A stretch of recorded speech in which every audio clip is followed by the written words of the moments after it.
Environmental groups are shining a harsh new light on the impact of Canada's forestry industry. There's a new report that's just come off embargo this morning, and it tells us logging is the third highest carbon emitter in the Canadian economy. Third highest. In the federal government accounting, you won't find that. Marianne is here looking at the story. There's a big discrepancy here at play, isn't there? Absolutely. Yeah. And this report says this all comes down to how the federal government reports logging emissions. We know that Canada has one of the largest forest sectors in the entire world. It's a $33 billion industry.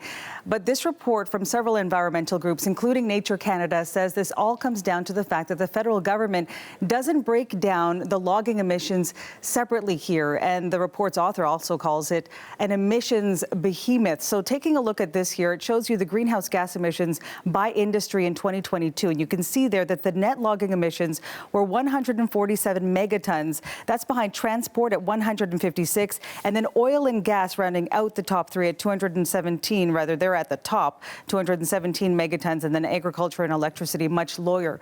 We did hear from the report author here who says that the federal government really needs to be more forthcoming with its data.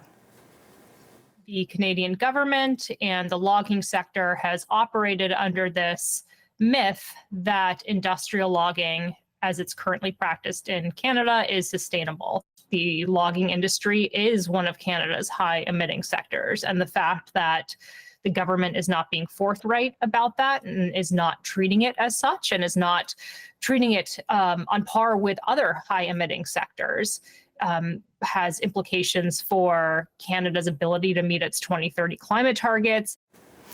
Now, this report also says that the logging industry and its emissions are reported as part of the land sector. So the true impact on climate is lost there. That's according to the report authors. It also says that the federal government doesn't consider the emissions of insect outbreaks as well as wildfires. Meanwhile, Heather, we also know that the United Nations and other environmental groups have already spoken out criticizing the way Canada measures emissions. So, calls for more fully accounting for forestry's emissions. Anything else environment groups say needs to change? Yeah, well, it really does come down to that. The fact that it is not broken down separately by the federal government, they want to see that change. They also want to see more consistency across the entire country because things are different across the provinces and also on the global scale. There isn't consistency there. So here's more from the report author on that.